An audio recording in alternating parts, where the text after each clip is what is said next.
Welcome back to the Takeout. Lindsey Graham's death has left Ukraine without a visible, vocal Republican ally in the Senate. There are others, but he was really key. We're going to be joined now by Texas Republican Congressman Michael McCaul, who recently visited Ukraine and worked extensively with late Senator Graham. Congressman, good to have you with us. And you can weave your remembrances of Senator Graham into this answer, but you were in Ukraine, far eastern Ukraine.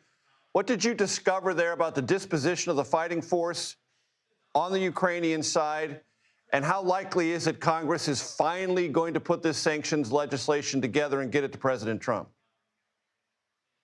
Well, the tide has turned, and Lindsey and I have been working on this since the invasion, our fight for Ukraine against the aggression by Russia.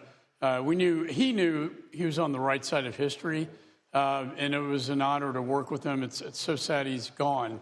But in his final days, he announced our Russian sanctions bill that we've been working the last year on, that he's come to consensus with the White House. We were planning to introduce that bill this week, and unfortunately with his passing, that may not happen. We anticipate it hopefully will next week. I can think of no greater tribute or honor to Lindsey than the passage of this bill that he cared so deeply about. To answer your question about the front lines, I was on personal travel, so I could go to the frontline operations, these air assault brigades that were the drone warfare is happening in real time. And what I saw was the Ukrainians capturing Russian-occupied territory. Their drone technology now is the envy of the world. They're the leader in drone technology. We, quite honestly, have a lot to learn, I think, from them. The issue was in Kyiv. Ballistic missiles hitting Kyiv every day. At nighttime in the hotel, you could hear these missiles. The Ukrainians have run out of interceptor Patriot missiles, these interceptors.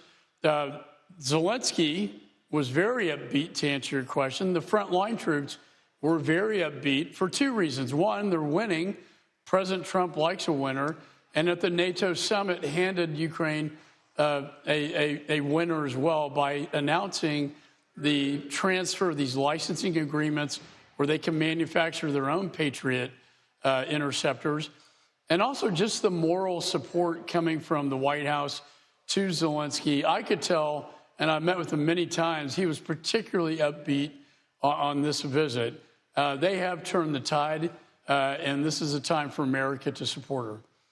Congressman, you might have heard this. Earlier today, the president in the Oval Office said on the sanctions bill that there's going to be an effort, he thought, to add Hezbollah and Iran to it. Are you aware of that? Is that likely, and does that complicate the process? Because I know, as you said, it was a year to get this together without Hezbollah and Iran in it.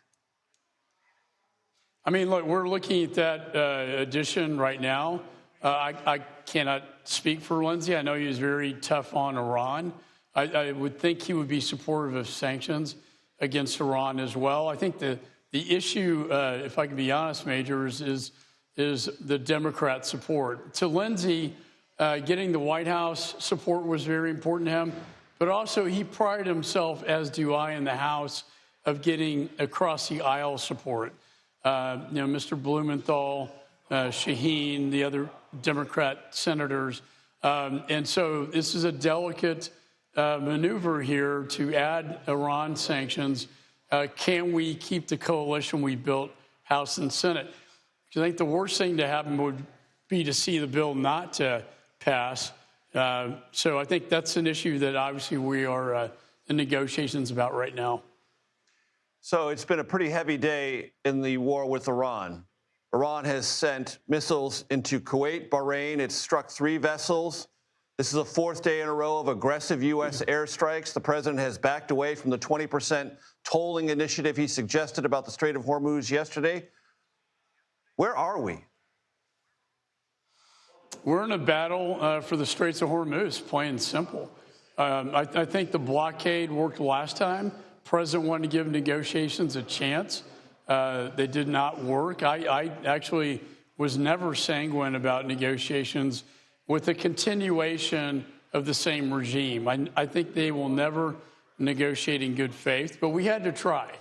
Now we're back to a blockade. And what's really important here, Major, is almost a similar thing is playing out in Ukraine and Russia, is to take out the launch pads that deliver the Shahed drones. And remember, Russia has the same Shahed drones that Iran made, and they're making them together. So it's the same strategy of trying to take out these launch pads in Iran that are then hitting the oil tankers in the Straits of Hormuz. I'm convinced our military can do that. But, you know, I think as long as this regime's in place, we're going to have a very difficult time with the negotiations. Very quickly then, Congressman, does this have to be a regime change operation ultimately? Look, I think at the beginning there was a hope, and I know that in addition to that, I'm sure Mr. Netanyahu proposed a plan to knock out the Ayatollah and his leadership in the bunker, and that the people would rise up. The fact is, it didn't happen. That we got the same regime in place.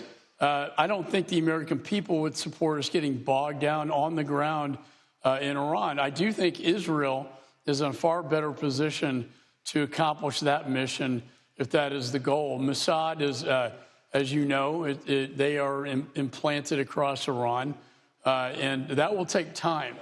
I think Iran's calculus, and they're smart, is they found a newfound power that they can close the straits, and they are also acutely aware of the midterm elections and politically what is at stake, which is why I didn't have a whole lot of faith in the negotiations. Now the plan has gone back to military to open the straits and eliminate those launch pads that deliver the Shahed drone. Congressman Michael McCaul, Republican of Texas, I appreciate the time, sir. Thank you. Thanks for having me.